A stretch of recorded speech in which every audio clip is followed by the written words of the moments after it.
My name is Loyford Kebara, County Commissioner Nakuru. For 1 week, we have been having a series of serious crime. These are robbery with violence. Robbery with violence is where people use firearms and then they are terrorizing people and killing them. A number of our members of the public, and especially the vendors for M-Pesa, were killed, about 4 of them. And then the firearm that was being used by then, from what we used to get, was that they were using an AK-47. And we were able to confirm, based on the cartridges that we have been recovering from the scene of crime. This is the 7.62 millimeter special. That ammunition is meant for an AK-47. So for the last 3 days, anytime between 7 and 8:30, we have been having breaks into M-Pesas. And the worst of it happened yesterday, because the team behind here, the county security committee, the sub-county security committee, and the DCI officers, we have been out for the whole period trying to trace where this firearm is being kept and who is using it. Now, last night, our officers, while on patrol, pumped into the gang, and a shootout arose.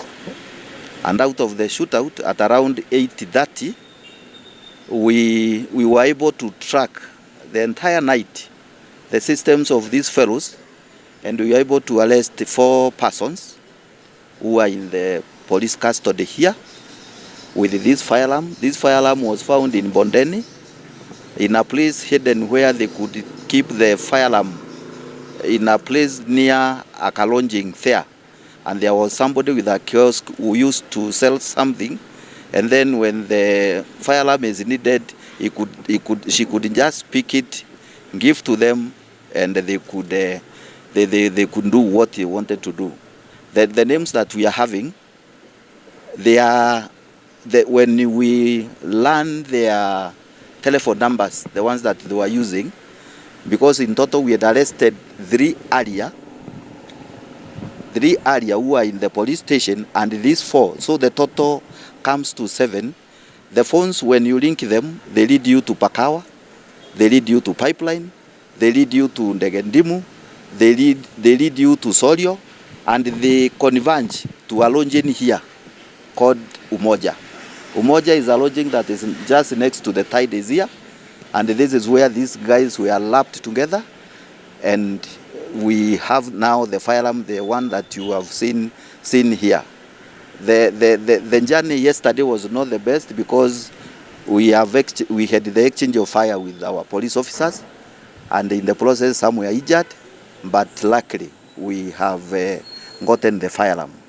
I want to thank the members of the public and the leadership here, because when this happened, everybody got concerned, in that we had started finding even our members of the public sharing information with us, and where they suspected somebody was not very clear to them, they could mob justice them, because they felt that this is enough. So they have done a great job in support of the National Police Service and our leaders also, and everybody, I think, it is happy. We don't want to, because we still think this gang could have been a bit bigger. We are still pursuing some other leads, so that at the end of the day, we may be able to get the others that have been working with these criminals. So that is it. And I think moving forward, that kind of wave of crime will not be seen here in Nakuru. It is a bad one, because initially, like I said, we used to have people losing money through M-Pesa. Then we came into people using knives and pangas. Now the group had generated into now acquiring firearm and hitting people. What we've noted is very interesting. The guys in here, these guys are from Kuria, Tanzania. The 4 or 5 of them, but with accomplices in between here, and one of them is an ex-convict who was released from JK prison here in Nakuru just I think last month, one of the fellows who is inside here.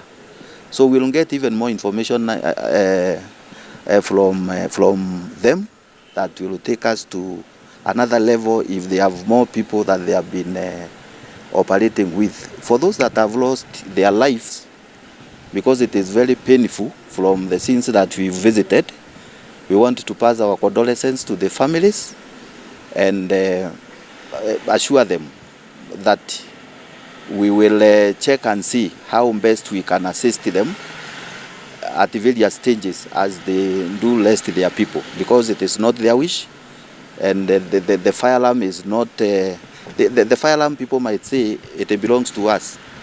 The links that we are following, because we sent in the cartridges to the ballistic experts, and now we are taking this firearm. It is not linked to here. It is linked to elsewhere, which in due course we will be able to know from where, and finally we will check on to where this zinaitwa munitions hizo za kupiga kama zinatoka pande gani, because we also want to know the source of hizi risasi tuko nazo hapa. If you follow the pattern of that climb, hii risasi hii magazine ni ngapi? Iko na 30. So you can see now at the point mahali tumeipata uko chini, ni vile hamukukua, ningekuwa na nyinyi pale. Tumepata ikiwa imebakisha risasi 3. So probably you can look at the volumes, and even these guys are very scaring. One of the team that came to support us here, because it is a Subaru, they just hit it hapa Tides wakifikiria imebeba mtu yao. So that's how dangerous they are, but then we are with them, we will manage them. Thank you very much. What is the status of the police officers that were shot last night? Police we had an exchange. Some were injured. We want now from here to go and check their status, how they are. In Nakuru we have various criminal gangs. Those suspects in any way are they connected to criminal groups, like confirm and the rest? Yes, I would say yes, because when you look at it, it's only that I don't want to share too much. There are some of the fellows, like this convict, the first convict who is the commando to this team, have been living here in Nakuru and was arrested here in Nakuru. I think he had some wildlife trophies or something, and arrested. So historia yake inaonyesha tu Nakuru hapa, meaning is part and parcel of the team. Of course, he has recruited others from other areas. It is a team again that seems like could have brought in some fellows from other areas like Nairobi to come and support them in their operation. What I'm getting is that the police officer, there's a police officer who died.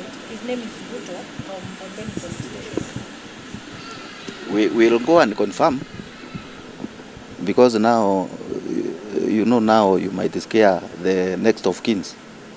We will go and confirm so that it is communicated, if it has happened, the right way. So for the residents, what would you tell the residents of Nakuru now that, is it that the 3 assailants who are behind all this have been arrested, or this is just part of the gang in general? So are the 3 still out? Because we don't know the numbers. Si hapa unasikia tuko na 7. At the scene of crime tumepata 4. What you have been reporting is 3. But sisi we have 7, and the 7, there is a connectivity with the 7. That's why we've not released them, because there is a connectivity. Hii mazungumzo yao na kuongea kwao, because they are not together, they are linking, giving us more informations. So I would not say that tumeshika wote. So the communities here, we should all be vigilant. We should all share any suspicious character that you have seen nini, because mnataka kuniambia confirm ilisha. Si mnasikia walienda TikTok. Inaitwa TikTok kama inaitwa nini? I'm just told wamechange to game. There are still other groups staying in some corner na wanafanya hii utapeli sasa wa nini, or whatever, let me call it that way. I don't know, they are calling it TikTok and all this, and these are criminals, they are not good people. So we need to, we are not relenting, we need to sustain the war, because it's more than hitting and nini, hata hiyo wanafanya huko bado ni ukora tu, so that we clear these people once and for all. Thank you.